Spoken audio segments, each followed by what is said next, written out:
The cowboy sneak-kicked into an Apache shelter, unaware it was the chief's daughter's shelter.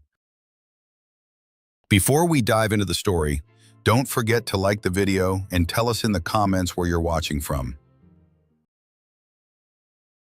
The desert between Arizona and New Mexico was known for its extremes. By late autumn 1881, the days were long and hot, the nights brutally cold, and men who traveled it alone often carried more scars than provisions. Matthias Cole knew this too well. He had been riding west for 2 weeks, keeping to himself, avoiding towns when he could. His horse had gone lame 3 days earlier, forcing him to finish on foot, and the long silence of the land had begun to press on him heavier than he wanted to admit. Matthias was 39 years old, shoulders broad from years of ranch work, his face worn by weather and grief alike. His wife and son had died of fever back in Texas 3 winters ago, and since then he had carried solitude like a second skin. He no longer thought of himself as a man with a future. He worked odd jobs, drifted between settlements, and kept moving when the weight of memory grew too sharp. That night, when the sun bled out behind the ridges and the air turned bitter, he realized he had miscalculated the distance to shelter. He needed cover before cold set in hard. The outline of a dug-in structure caught his eye at the base of a ridge. Brush piled high, timbers pressed into stone. It looked like something made to last just long enough, not permanent. He crouched and studied it, listening. No sound carried from inside. He pushed through the brush anyway, thinking only of fire and a roof. The moment he stepped inside, he knew he was not alone. A woman sat near the back wall, the glow of low coals showing her clearly. Bronze-skinned, young but hardened, with long black hair braided loose and decorated with feathers and beads. Her deerskin dress clung to her body, decorated with shells and careful stitching, but the neckline had torn on one side, leaving her cleavage partly visible in a way that looked more vulnerable than deliberate. Dirt and travel had marked her, but she held herself upright, sharp eyes locked on him. In her hand, a knife, small but steady, aimed in his direction. Matthias froze. He raised both palms, open. His voice came quiet, hoarse from days without use. Didn't know it was yours. Her eyes narrowed. Her breathing quickened, but she didn't move or answer. He slid the hat from his head, laid it on the ground slowly, and lowered himself to sit against the wall near the entrance. He wanted her to see he wasn't going to lunge, wasn't going to corner her. His heartbeat thudded heavy in his chest, the old soldier's instinct reminding him how quick things could turn violent. He had been in enough standoffs to know how one wrong twitch could mean the end.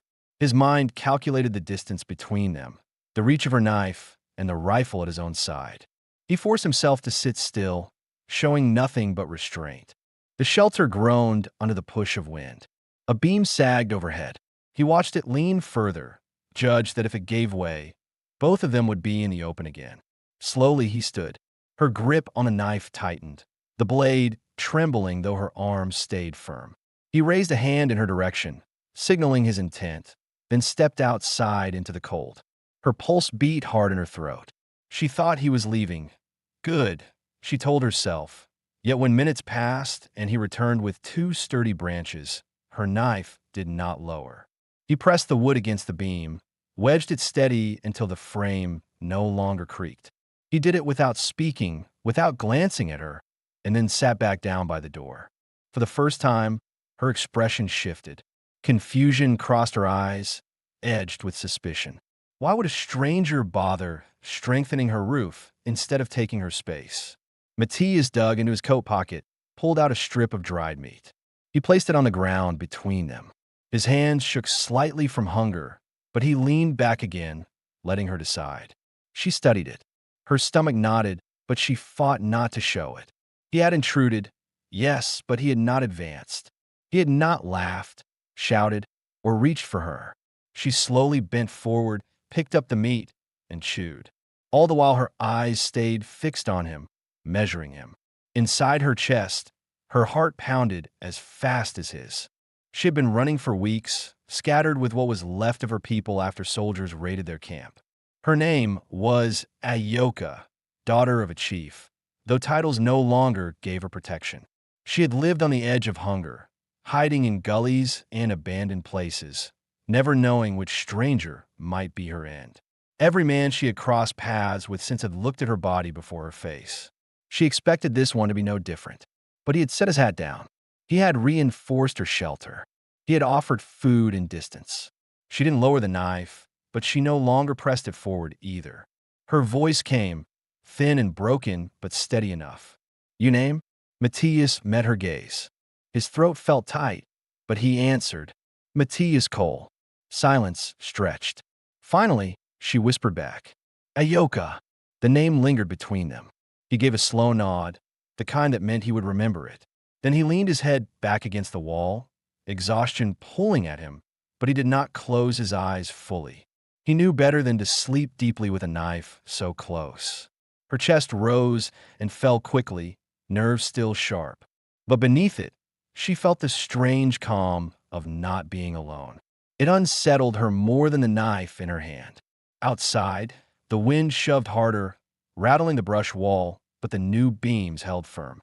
Inside, the fire burned low, and the shelter held two people who had no reason to trust one another. Yet neither had chosen to leave. Matthias' thoughts turned to the locket in his pocket, the one he had not opened since his family's burial. Ayoka's hand tightened on the leather pouch tied to her dress, the last beads from her father. Both carried tokens of lives gone, proof of love they had lost. Neither spoke of it, not yet. The night dragged forward, each hour heavy with silence. But for the first time in months for both of them, they were not facing it alone. The night wore itself out slow, and when the first light pressed through the seams of the shelter, Matthias opened his eyes to see Ayoka still sitting upright near the fire. Her knife rested across her lap, though her grip had loosened. She had not allowed herself sleep, not fully, but her head had dipped once or twice, braids sliding forward over her shoulder. Matthias stayed still for a moment, studying her in the gray half-light. She was young, too young, he thought, to carry so much weight in her eyes. He wondered how long she had been living in this hollow, how many nights she had endured the desert wind alone. When he shifted, the boards beneath him creaked, and her head lifted instantly. Her eyes found his, sharp again, and her hand tightened on the knife. He raised one palm slow. "Just getting up," he said, his voice quiet. She didn't lower the blade, but she didn't lunge either. Matthias ducked outside, the cold biting his face. The ridge cut the wind some, but the desert stretched flat and merciless in every direction. No smoke rose from any camp, no sound of men or horses nearby. He crouched and studied the earth, tracks faint but present, old boot marks leading west. He guessed a week or more since anyone else had been near. That answered one of his questions.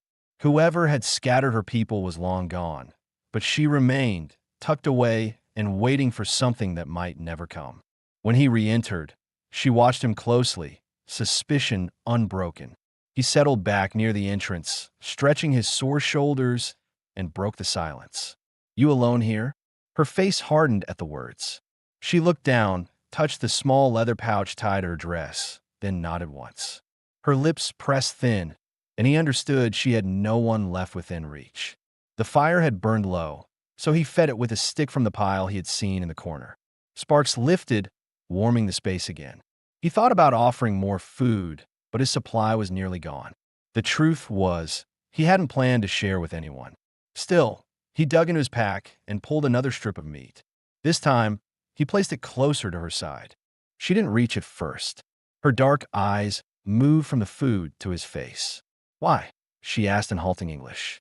Matthias drew a breath, choosing plain words. "Because you need it." He didn't add that he needed it too. He didn't say he hadn't thought about keeping it for himself. He figured honesty didn't need to be loud. She hesitated, then took it, chewing slow. Her hand brushed the torn seam at her neckline, as if aware of how much her body showed in the firelight. She tugged the dress upward, but the damage left too much exposed. Matthias forced his eyes to the fire instead of her chest. He felt the urge to explain himself, why he hadn't looked too long, why he kept distance, but words didn't come easy. Instead, He busied himself with his gear, pulling his rifle into his lap, checking the chamber. Not to threaten her, just to show his routine, that he was a man who maintained his tools. Her gaze lingered on him, measuring. When she finally spoke, her voice carried both pride and weariness. "You not soldier?" Matthias paused, then shook his head. "Was long ago. Not anymore." She tilted her head, her braid sliding forward. "You kill Apache?" The question tightened his chest. He thought of the border fights he had witnessed years back, the skirmishes where men with rifles had treated tribes like game. He had not pulled the trigger in those fights, but he had stood nearby, part of the same machine, and it left him no cleaner than the rest. He looked at her directly. "No, not me." The answer hung between them, thin but heavy. She studied him a long moment, and though her eyes stayed wary, something in her shoulders eased. The morning stretched on with silence, broken only by the crack of wood in the fire. Matthias patched a split in the brush wall with branches he cut from outside.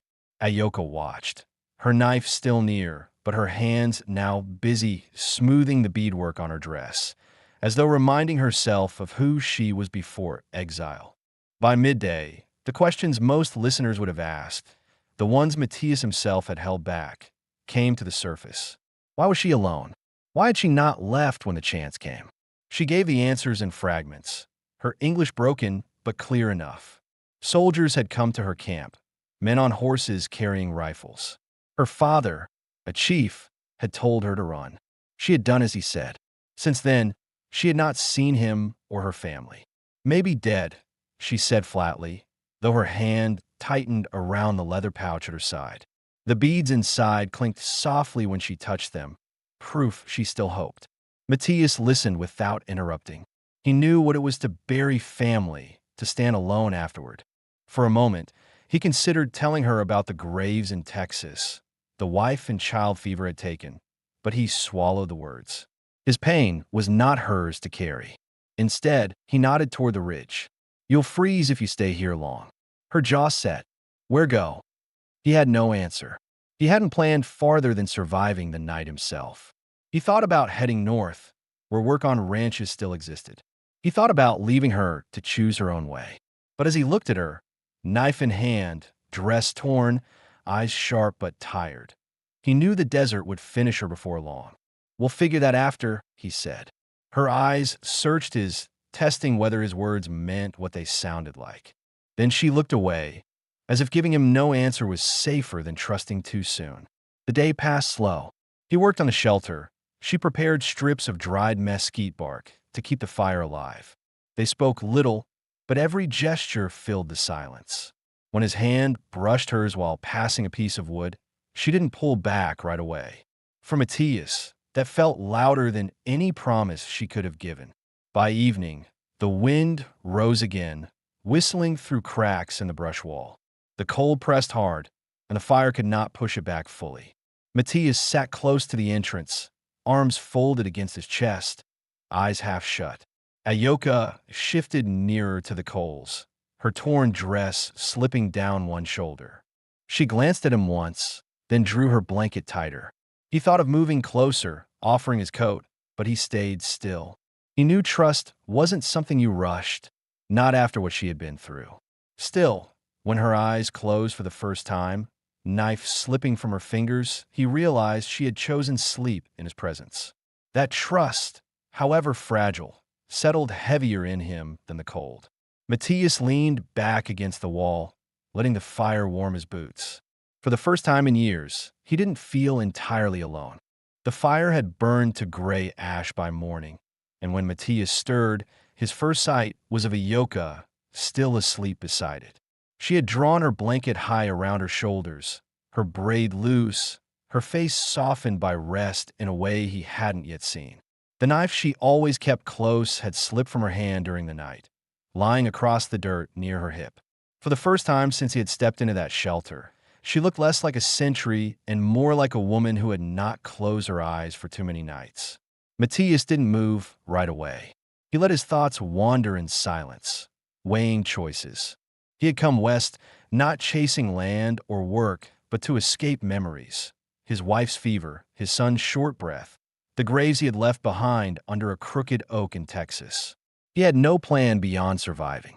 Yet here he was inside a shelter that wasn't his, sitting across from a woman who had lost as much as he had, maybe more. He wondered what he was supposed to do next. Walk away? Leave her to the desert? Or stay, knowing that staying would tangle his fate with hers in a way he hadn't intended? When Ayoka's eyes opened, sharp again, her hand reached for the knife before she even sat up. She realized it had fallen, grasped it quickly, and then glanced toward him. His face gave nothing away. He just nodded once, as if to say he had not touched it. Her suspicion lingered, but her breathing slowed. Matthias rose and stepped outside. The morning was pale, the sun only beginning to burn off the desert chill. He scanned the horizon. The land lay empty, but emptiness was never safe. Tracks could be covered by wind. Raiders or patrols could appear without warning. His gut told him this place was no shelter for long. When he returned, she was tending the fire, coaxing new life into the coals with careful hands. He crouched nearer, watching the flame grow, then broke the silence. "How long you been here?" Her voice came low, her English halting but clearer now than the night before. "Many days, maybe 15. He frowned. 15 days alone, no water source in sight, no supply lines. That meant she had been rationing scraps, risking starvation. "You find food?" he asked. She hesitated, then pointed to a bundle in the corner. Inside were prickly pears, a few dried roots, and strips of rabbit jerky, so thin they looked near useless. It wasn't enough to last another week. He looked at her, then back at the bundle, and understood why her cheeks were hollow, why her arms looked leaner than they should. He thought then of what listeners would wonder. Why had she not fled farther? Why had she stayed hidden in this broken shelter instead of seeking her people? She seemed to hear that question without it being spoken, because her hand went to the leather pouch tied at her dress. She held it tight, as if it anchored her. "My father," she said slowly. "Chief, he say run. Hide. He find me. I wait." Matthias drew in a long breath. Her father had told her to hide, and she had obeyed, holding to his words like scripture. Every day she waited here, believing he might return, even while hunger pressed close. Matthias studied her face, pride carved into every line, but beneath it the faintest trace of fear. He understood it. Holding on to hope was easier than admitting you'd been left behind. "You think he's still coming?" Matthias asked, his tone steady, not mocking. Her eyes flickered toward him. She gave no answer, but the silence was answer enough. By mid-morning, he made his choice. He pulled his coat tighter and said, "There's a spring I passed. Half a day's walk. We'll go." Her head snapped up, suspicion cutting across her face. You won't make it alone," he said simply. "Not out here." She searched his eyes for deceit. When she saw none, she looked down at her dress, tugging the torn seam higher across her chest, as if the thought of traveling beside him made her more aware of her body. Matthias caught the gesture and turned his gaze away, giving her the dignity she fought to keep. They packed in silence. She gathered her beads and dried food. He slung his rifle over his shoulder, adjusted the strap of his worn trail coat. Before they stepped out, she stopped him with a single word. "Why?" He looked at her, his jaw tightening. He could have said nothing. He could have shrugged. Instead, he gave the only answer he had. "Because I know what it's like to lose everyone." The words hung heavy, and though she didn't fully understand them, she seemed to hear the truth in his tone. She nodded once, and for the first time, she stepped past him without the knife raised, trusting him to follow. They walked together across the dry flats, the ridge shrinking behind them. She kept her distance at first, but when the wind rose and the sand stung their faces, she moved closer, her shoulder nearly brushing his. He didn't comment, didn't turn, just matched her pace. By late afternoon, they reached the spring, a shallow pool fed by a trickle from the rocks. Ayoka dropped to her knees, cupping water into her hands, drinking fast, then slowing when she caught him watching. Matthias filled his canteen, passed it to her, and she took it without hesitation this time. As the sun lowered, he built a small fire near the water. She sat across from him, knees drawn up, eyes fixed on the flame.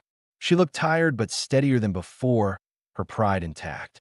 He studied her again, not with hunger, but with a kind of respect he had not expected to feel. The questions left from Chapter 1, why she stayed hidden, why she hadn't tried to leave, why she trusted so little, had now been answered. She stayed because she was waiting for her father, because she had been told to, because trust had nearly cost her life before. And Matthias, though he hadn't said it aloud, stayed because leaving her felt like walking away from himself. That night, when the cold pressed in again, she lay close enough that their blankets nearly touched. Neither spoke of it. Neither had to. In the silence, the shape of something new began to form. Fragile, unspoken, but real. The spring gave him water, but it didn't give safety. By dawn, Matthias was awake, sitting against a rock with his rifle across his knees. He had not slept deep, not with open land on every side and no walls to keep strangers out. Ayoka stirred near the fire, her blanket sliding from one shoulder, hair undone from its braid, strands falling loose around her face. She blinked against the early light and then, as always, reached for her knife first. Her fingers found it near her hip, and only then did her breathing settle. Matthias said nothing. He remembered the graves in Texas, how his wife had slept with her hand on their boy's chest just to feel him breathing. She hadn't trusted the night either. Watching Ayoka reminded him of that. How people who had lost too much never truly slept. She crouched beside the spring, rinsing her face, and he noticed the way her dress clung damp against her ribs where the seam had torn. She pulled it tighter, her movements quick, but not before he caught the faint bruises on her collarbone. He hadn't asked about them the night before, though they lingered in his thoughts. Now, with the light showing them clear, he couldn't ignore it. "Those marks," he said flatly. "Men." She froze, her hands still in the water. Slowly, she turned her head toward him. Her eyes hardened, but she gave the faintest nod. Matthias' jaw tightened. He looked away, biting back anger that had no target anymore. Whoever had done it was gone, yet the evidence stayed on her skin. He wanted to press, to ask when, where, how she had survived, but he stopped himself. Pushing her would do more harm than good. Instead, he said, "No one touches you now. Not while I'm here." Her eyes stayed on him longer than before, searching, as though weighing whether his promise had weight. Then she dipped her hands once more into the water and let silence answer for her. They packed after that, leaving the spring behind. Matthias knew listeners might ask why he didn't simply take her into the nearest town, hand her off to safety. The truth was simple. There was no safety in town for a woman like her. He had seen how settlers looked at Apache women, how quickly they became property or worse. She was the daughter of a chief, whether she admitted it or not, and that meant her presence in the wrong place would be both dangerous and exploited. Keeping her beside him, at least for now, was the only choice that made sense. By midday, they followed a narrow canyon that cut north. The wind eased there, and the rock walls kept the sun from burning them raw. Ayoka walked a pace behind, her knife tucked into her belt, her pouch still tied at her side. Matthias noticed she glanced at him often, not always with suspicion anymore, but with something closer to calculation, like she was trying to decide what kind of man he truly was. When they stopped to rest, she surprised him by speaking first. "Why you here?" Her words stumbled, but her meaning was clear. He thought about lying, about saying he was drifting for work or hunting for land. But lies wasted energy. "I buried my family in Texas," he said, his voice steady low. "Had nothing left. I came west because there was nothing left to keep me there."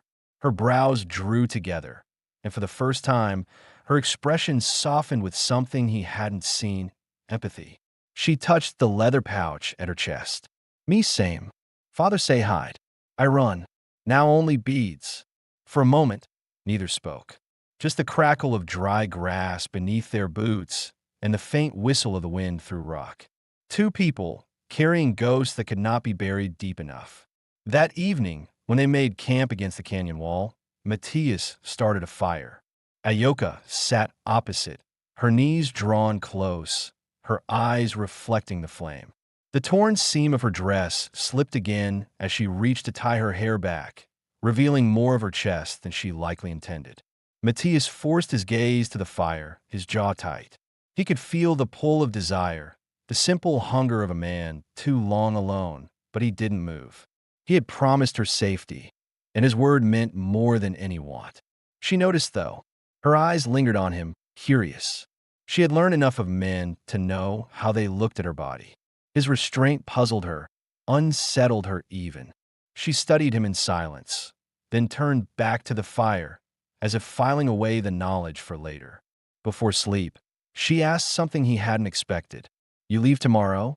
He looked at her, the firelight catching in his stubble and the silver at his temples. "Not unless you tell me to." Her eyes held his a moment longer than they had any other night. Then she nodded once, pulled the blanket over her shoulders, and lay down with her back to the fire. Matthias stayed awake a while, watching the embers glow down to red. He realized the questions left from the beginning. Why he hadn't gone to town, why she hadn't left this land, why either of them stayed, were answered in small ways now. Towns offered no safety. Leaving meant surrender. Staying, for both of them, was not a mistake but a choice. And for the first time since his family's graves, Matthias felt that choice might carry him forward instead of back. The canyon narrowed as the sun rose behind them, throwing long shadows against the stone. Matthias kept his rifle slung in his arms, scanning the ridges above. He had not told Ayoka, but he knew the risk of moving through such a place. Raiders favored high ground, and a man alone, or two people looking worn and underfed, were easy prey. His stomach tightened at the thought. He had promised her safety, but promises meant little if steel and lead came down from the cliffs. Ayoka walked a pace behind, as she often did, silent except for the crunch of her moccasins on gravel. She studied the canyon walls with sharp eyes. She wasn't careless. She had lived too long in fear to let her guard drop. What struck Matthias was how her face no longer carried only suspicion when she looked at him. Now there was calculation and something else he could not yet name. They stopped near a curve where boulders had fallen and made natural cover. Matthias set his pack down, pulled out the last of his dried biscuits. He split one in half, passed a piece to her without a word. She took it, chewing slow, and when she finished, she asked something she had not dared until now. "Where you go?" Before me." It was the kind of question a listener would wonder too. Why was Matthias wandering this land at all? He answered without flourish, his tone steady. "I was headed north. Work on ranches, maybe. Didn't matter much where. Just moving." Her eyes narrowed slightly. "No home." He paused, the old ache rising in his chest. He thought of the graves in Texas, the crooked oak tree, the land he had walked away from because he couldn't bear to see it empty. "Had one," he said finally. "Gone now." She looked at him, silent, as if weighing the shape of his pain. Then her gaze fell to the pouch tied at her side. "Same," she whispered. The moment passed without more words, but something shifted. He had given her truth, and she had returned it in kind. By midday, they reached the end of the canyon and came out into open flats. That was when Matthias' instinct stirred. The land ahead carried signs he couldn't ignore. Hoof tracks, wagon ruts, ash from an old campfire. He crouched, pressed his fingers into the dirt. "Menvi been here," he muttered. Ayoka's body tensed. She gripped the knife at her belt, her knuckles whitening. He straightened, scanning the horizon. "Days old," he added, "but we'll move careful." Questions hung in the air. Who were these men, soldiers or drifters, and would they cross paths again? Matthias knew the audience would wonder too, and the answer was clear. Danger wasn't gone. It was close enough to keep them alert. They walked until the sun dipped low, then found shelter near a cluster of rocks. As Matthias gathered wood, Ayoka surprised him by kneeling beside him to help. Her fingers brushed his once as she passed a branch. She didn't pull away as quickly this time. The contact lasted just long enough for his chest to tighten. He didn't speak of it, but he noticed how her eyes lingered on him afterward, thoughtful.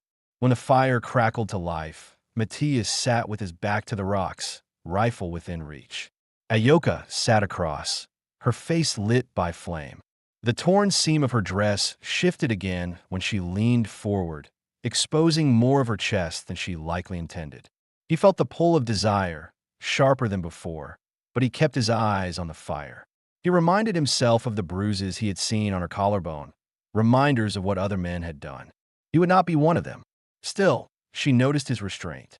Her gaze rested on him longer than usual, her lips parting slightly as if she wanted to ask why. She didn't, but the unspoken question filled the space between them. Later, as the fire burned low, Ayoka pulled her blanket tight and spoke into the silence. "You stay with me? Tomorrow?" Matthias looked at her, surprised by the bluntness of it. She had not asked before, only tested him with suspicion. Now she sought an answer. He met her eyes. "I'll stay as long as you want me to." Her breathing quickened at that, and she turned her face away, but he saw the smallest trace of relief cross her features. They lay down near the fire, closer than the nights before, the distance between their blankets narrower. The questions that lingered from earlier chapters, why he stayed, why she hadn't run when she had the chance, were answered in this moment. She stayed because leaving meant death or worse. He stayed because walking away from her now felt like betraying something more than a promise. As the night deepened, the wind pressed low across the flats, and two broken souls, who had started as strangers in a stolen shelter, lay side by side with the fragile beginning of something stronger than survival. The fire had burned to embers by dawn, and Matthias was already awake, listening. The flats carried sound differently than the canyon. Every gust of wind dragged across the land like a whisper, and every shift of stone echoed too far. He heard hoofbeats before he saw them. Distant, steady, not many but enough. His jaw tightened as he adjusted his rifle strap and crouched at the edge of the rocks. Ayoka stirred behind him, pulling her blanket up. "What?" she asked, voice still rough with sleep. He held up a hand for silence, his eyes narrowing toward the horizon. Dust rose faintly in the early light. 3 riders, maybe 4, moving slow but deliberate. He knew the listeners would wonder who they were, soldiers, drifters, or worse. He didn't have an answer yet, but the way the riders spread themselves across the land told him they weren't friendly. Ayoka crawled forward, her face tense, her hand on her knife. Matthias shook his head. "Stay low," he murmured. She obeyed, crouching beside him, her breath quickening. He could feel her fear in the way her body went rigid, and he wondered who she saw in her mind, soldiers who had raided her camp, or men who had left the bruises on her collarbone. Either way, the threat was real enough. The riders didn't angle toward their camp. They kept to the flats, following the line of the wagon ruts Matthias had spotted the day before. He exhaled slowly, keeping his rifle down. "Not us. Not yet," he said. Ayoka looked at him, her eyes still sharp with fear. "They come back." It wasn't a question. He didn't answer right away. She was right. The land wasn't wide enough to avoid everyone forever. He finally said, "Then we'll be ready." They stayed still until the riders passed out of sight, then packed quickly. Matthias knew one thing had been left hanging from earlier chapters. What was his true mission here? Why was he drifting west if he had no home, no family? Now, as he strapped his rifle across his shoulder and shouldered his pack, the truth pressed on him heavier than ever. He wasn't wandering for land or work. He was running from the silence of Texas, from the graves behind the oak tree. Being with Ayoka had made him face it. He wasn't only surviving, he was searching for a reason not to keep running. By midday, they found cover in a shallow ravine. The air was dry, heat pressing hard against their backs, and their water was running low again. Ayoka sat against the rocks, pulling at the torn seam of her dress. She muttered something in Apache under her breath, then glanced at him. "You know family?" He hesitated, then gave her the words he had avoided before. "Wife. Son." Fever took them. His voice was steady, but inside the ache cut deep. 3 years back. She lowered her eyes, her hand going to the pouch at her chest. She opened it slightly, letting him see for the first time the beads inside, blue and white, worn smooth by years of touch. "Father give. Last thing." Her voice cracked just enough to betray the grief she usually buried. The silence after was heavier than any words. Matthias watched her clutch the pouch, and he realized why she had waited so long in that broken shelter. She wasn't only obeying her father. She was refusing to accept he was gone. "You think he's still alive?" Matthias asked carefully. Her jaw clenched. "I don't know." That honesty was more powerful than certainty. It made him respect her more. She wasn't blind to reality. She was holding on to dignity in the only way left to her. That night, they built a small fire in the ravine. The sky stretched wide and black overhead, stars sharp enough to cut. Ayoka sat close, her blanket sliding down as she leaned toward the warmth.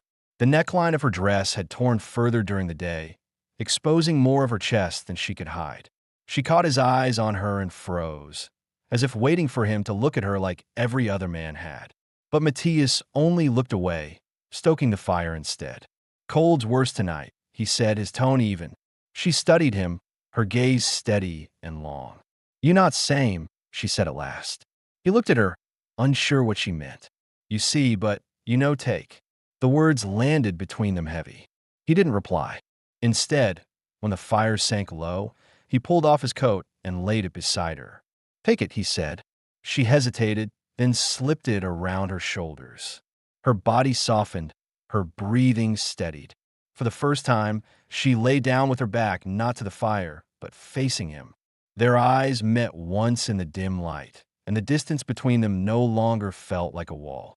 The unanswered questions from earlier, why he restrained himself, why she had started to trust him, why either of them hadn't broken the fragile bond, were now clearer.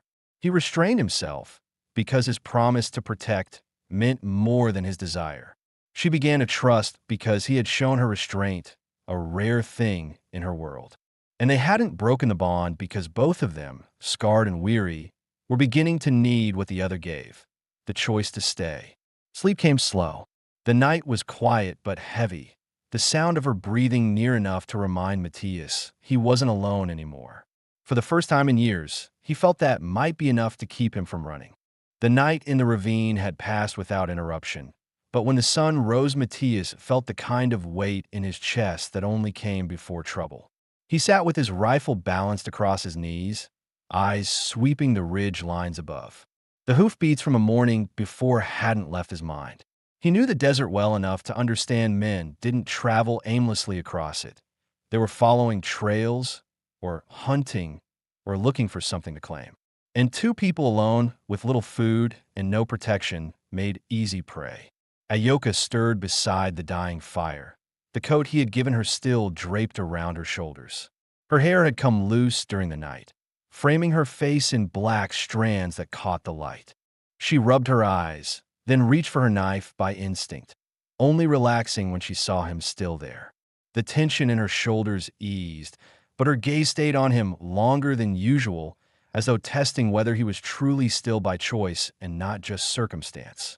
They ate little that morning, half a biscuit each, water sipped sparingly from his canteen. Hunger was beginning to set in, and Matthias could feel the wear of it in his arms and legs. He wondered how long she had gone before he found her with no food at all. That question, he realized, was one listeners might still hold. How had she survived alone for so long before he stumbled into her shelter? She gave him the answer without prompting. As they walked out of the ravine, following a faint trail north, she spoke in halting English, her words broken but clear. "I hide, dig roots, catch rabbit." Sometimes she paused, her throat tightening. "Sometimes men come. I run." The bruises he had seen before made more sense now. He didn't press her, but the picture sharpened. She had not been living in that shelter as a home. It had been nothing but a stopgap, a place to wait, a place where every sound outside kept her hand on her knife. He thought about his own nights since Texas, the way silence had pressed too loud in an empty house. Both of them had been surviving, not living. By midday, the land flattened again, the sun high and relentless. They stopped in the shadow of a low outcrop. Matthias crouched to check the horizon while Ayoka rested against the stone. That was when he saw it, dust rising to the south, faint but distinct. He counted the seconds between gusts of wind. No mistake. Riders. His stomach tightened. They're coming. Ayoka stiffened, clutching her pouch, her knife already in her hand. Soldiers? She asked. Could be, he said. Could be worse. He weighed his choices quickly. They could run, but the flats offered little cover. They could stay hidden, but the outcrop wouldn't conceal them long if the riders passed close. He looked at her, then at the rocks behind. We'll make our stand here if we have to. Her breath hitched, but she nodded. He could see the fear in her eyes, but also the resolve. She had lived too long in flight. Maybe she was ready, finally, not to run. The riders drew closer. 3 men, rough-looking, their horses thin and restless. Not soldiers, Matthias realized. Drifters. Armed, hungry, the kind who took what they wanted. His finger flexed against the stock of his rifle. They pulled up 20 yards away, dust circling their boots as they dismounted. One spat into the dirt, his eyes finding Ayoka first. Matthias saw it, the way their gazes stuck to her torn dress, the neckline that had slipped too low. Heat surged through him, his jaw locking. What you got there, cowboy? One of them sneered. Little Apache prize? Matthias leveled his rifle. She's not yours, he said. The man laughed, spreading his arms mockingly. Ain't yours either, by the looks of it. You really want to die for her? Matthias' finger tightened on the trigger. His heart hammered, not from fear but from a knowledge of what was at stake. This wasn't only about surviving. It was about proving his word meant something. That when he told her no one would touch her, he had meant it. The standoff stretched, heat buzzing in the air. Then one of the drifters shifted his hand toward his revolver. Matthias fired first. The shot cracked, echoing across the flats, and the man dropped where he stood. The other 2 moved quick, one drawing his pistol, the other rushing forward. Matthias chambered another round, but the rushing man was too close. Ayoka stepped in, her knife flashing, slashing across the man's arm. He howled, stumbling back. Matthias swung the butt of his rifle, striking him hard across the jaw, sending him to the dirt. The third man fired, the shot whistling past Matthias' shoulder, but Matthias turned and fired back. The drifter fell. Silence crashed down after the gunfire, broken only by the groans of the man on the ground. Matthias stepped forward, rifle raised. Go, he said coldly. The wounded drifter scrambled to his horse, clutching his bleeding arm, and fled across the flats without looking back. Matthias lowered his rifle slowly, his chest heaving. He turned, finding Ayoka standing still, her knife in her hand, blood smeared along the blade. She was breathing fast, her chest rising and falling, her eyes wide. You did good, he said, his voice low. She shook her head, looking down at her hands. I kill. No, he said firmly. He'll live. You saved us. Her shoulders trembled, but when she looked at him again, something new flickered in her eyes. Not just fear, not just relief, but trust. He had stood his ground for her. She had stood her ground with him. As evening fell, they moved on, leaving the bodies behind. They camped in a hollow, the fire small and hidden. Ayoka sat across from him, the flames catching on her face. She studied him quietly, then spoke. Why you stay? Could leave. Could run. Why me? He met her eyes, no hesitation this time. Because you matter, he said. Her lips parted, but no words came. She only looked at him, her eyes softening. And in that moment, the answer to every unspoken question from the first night became clear. He stayed not out of duty, not out of pity, but because he chose to, and she finally believed it. That night, when they lay near the fire, she did not turn her back. She faced him, close enough that her breath touched his cheek. Neither spoke, neither reached out, but the silence between them no longer felt empty. It felt like the beginning of something neither had dared hope for. The night after the fight with the drifters was heavy with silence. Not the uneasy silence of strangers, but the kind that followed bloodshed and survival. Matthias kept his rifle close, leaning against the rocks while the fire sank to embers. Across from him, Ayoka sat wrapped in his coat, her braid undone, her eyes fixed on the flames. She hadn't spoken since the men fled, but her knife was still in her lap, the blade smeared faintly with blood she hadn't yet cleaned away. He knew what she was thinking. He had seen that look before, years ago, in soldiers who had taken a life for the first time. She hadn't killed the man, not outright, but she had cut him deep enough to leave her hand shaking. He decided not to force her into words. Some things were better carried until the weight settled on its own. Instead, he spoke low, breaking the quiet in a way that didn't demand an answer. You did what you had to. That's the only reason we're here now. Her eyes lifted, catching his. She searched his face as if waiting for judgment. When none came, her shoulders loosened, though only slightly. She set the knife aside and drew the coat tighter around her. By dawn, when the wind swept cool across the flats, Matthias knew they had to keep moving. The drifters' camp couldn't have been far, and men had a way of coming back when they lost something. He packed their meager supplies, slung his rifle, and nodded for her to follow. She did, silent but close, her eyes darting often toward him as though measuring the space he gave her, the promise he had made. They walked until the sun sat high. The desert seemed endless, dry air pulling sweat and strength from their bodies. At a dry wash they stopped, and Matthias crouched to check the ground. Hoof tracks again, fainter this time, days old, heading west. He said nothing at first, but Ayoka crouched beside him, her hand brushing the dirt, her gaze sharp. More men, she said quietly. Yeah, he answered, but not close. The question that had hung since the start returned then. Were they really going? Was he just wandering, or did he have a plan? He realized she deserved more than silence now. As they rested in the shade of the wash, he told her plain. I was headed north. Thought maybe I'd find work. Ranch, stock work. Truth is, I didn't much care where. I wasn't looking for a place, just moving so I wouldn't stop. Her eyes stayed on him, steady. And now? He met her gaze. Now I care what happens to you. The words hung heavy between them, and he saw her breathing quicken. She looked down at her hands, then at the pouch tied at her side. Her fingers opened it just enough for him to glimpse the beads again. My father, if he live, he find me. But maybe he not. Her voice cracked on the last words, the first time she had admitted the doubt aloud.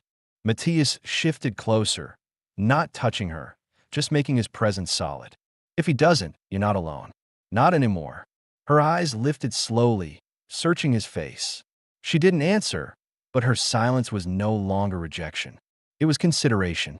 That evening, they camped in a shallow hollow sheltered by mesquite. The firelight flickered across her face, softening the hard lines fear had carved into her. She sat close enough that her knee brushed his when she shifted, but she didn't pull away. When she leaned forward to feed the fire, the torn seam of her dress slipped lower again. He caught the sight of her cleavage in the glow, but this time he didn't turn away immediately. He let his eyes rest on her for a breath, then raised them back to her face. She noticed. Her lips parted, her breath caught. For a long moment, neither moved. The air between them grew tight, charged. Finally, she spoke in a whisper that carried more courage than her knife ever had. Why you look but not take? His jaw worked as he searched for the right words. Because you deserve more than being taken. Her eyes widened, glimmering in the firelight. No man had said such a thing to her before. Slowly, she reached across the narrow space and touched his hand. Her fingers trembled, but she didn't pull back. Matthias didn't move at first. His heart hammered, the old grief rising against the new pull he felt toward her. He thought of his wife, of the grave he had left behind. Was he betraying her by letting this happen? Or was he finally choosing life again? He turned his hand, lacing his fingers with Ayoka's. She drew in a sharp breath, but her grip tightened. When he shifted closer, their knees touched fully. He raised his other hand, brushing a strand of loose hair from her face. She didn't flinch. Her eyes closed slowly, her lips parting. The first kiss came hesitant, his lips barely brushing hers. She froze for a heartbeat, then leaned into it, her hand pressing against his chest. The warmth of her body through the torn fabric of her dress sent a surge through him, but he held back, letting the kiss stay soft, steady. When he pulled back, her eyes opened, wide and searching. She whispered, almost afraid of the answer. You stay. He met her gaze without wavering. I stay. She exhaled shakily, as if a weight had lifted she had carried for too long. She leaned against him then, her head resting on his shoulder. The firelight glowed over them both, and for the first time since either of them had spoken of their losses, the silence between them wasn't filled with ghosts. It was filled with something new, fragile but real. That night they slept side by side, her hand still gripping his even as she drifted into rest. For Matthias, it was the first night in years that he did not wake in the dark searching for what he had lost. For Ayoka, it was the first night she didn't hold her knife in her sleep. The questions that had lingered, why he restrained himself, whether she could ever let herself trust a man again, whether either of them could imagine more than survival, were answered without needing further words. He had shown restraint because his care was real. She had let herself touch him because she saw he was different. And both had taken the first step towards something more than survival, the choice to belong to each other. Morning broke over the hollow, soft light spilling across the sand and rock.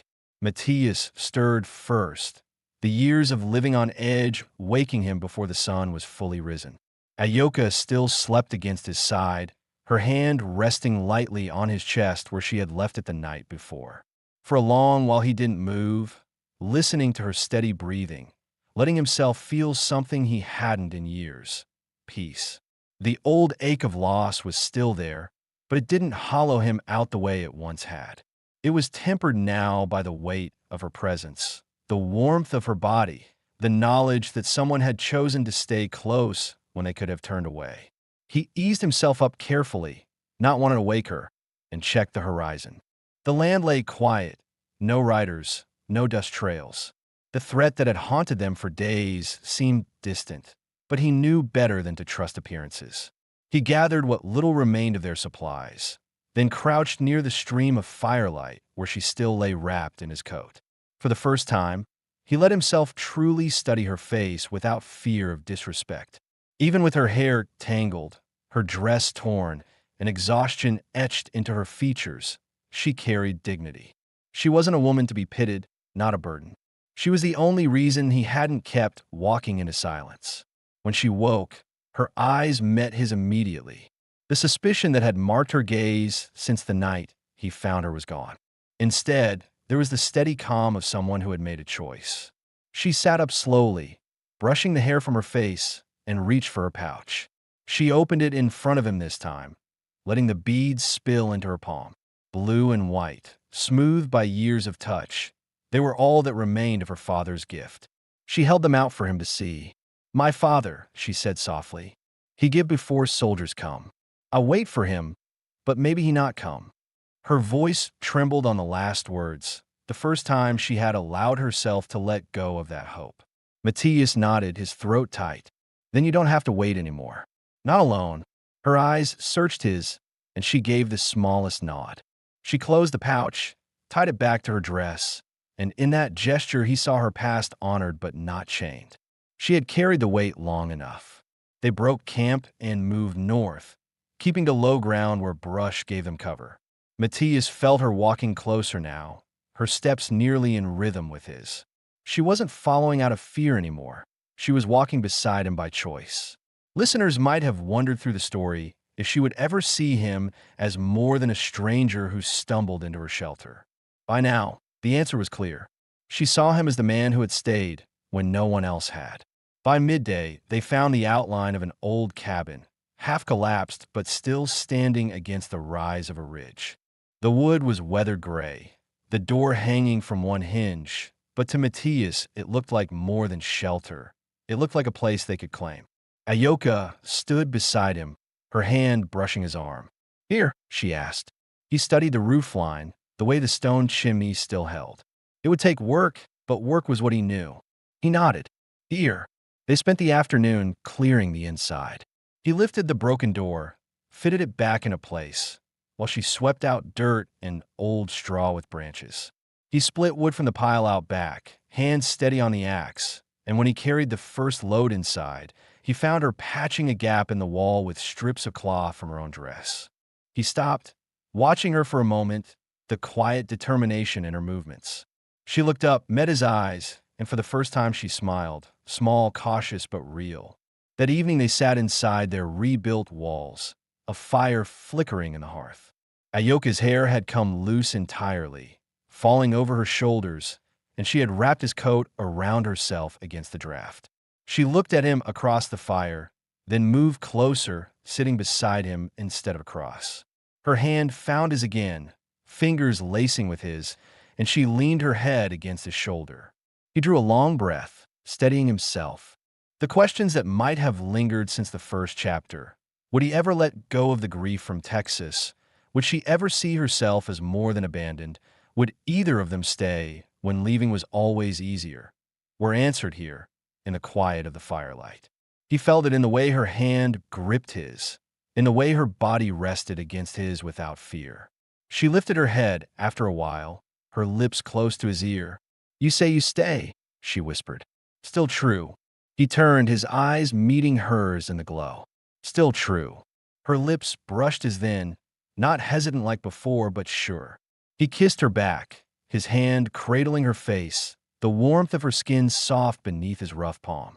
The kiss deepened, slow and steady, carrying all the weight of what they had survived. When it broke, she stayed close, her forehead against his. "You mind now?" she asked softly, her English halting but her meaning plain. He nodded. "Yours. And you're mine." The fire burned low, but neither of them noticed. For the first time since soldiers had scattered her people, since fever had taken his family, both of them felt what had been missing: belonging. Not forced, not begged for, but chosen. In the days that followed, they worked side by side.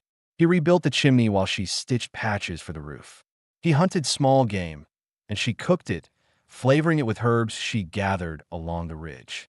Every evening they returned to the fire together, and every night they lay close, no longer strangers, no longer broken halves. By the time winter winds began to cut across the flats, the cabin stood strong again, smoke curling from its chimney. Anyone passing might have thought it was just another lonely homestead, one of many scattered across the borderlands. But inside it was more. It was proof that even in a land that tore families apart, two people could find each other, stay, and build something whole again. The story ended not with flight, not with loss, but with the quiet truth of their choice. Matthias stayed. Ayoka stayed. And together, they began the life neither thought they would live to see.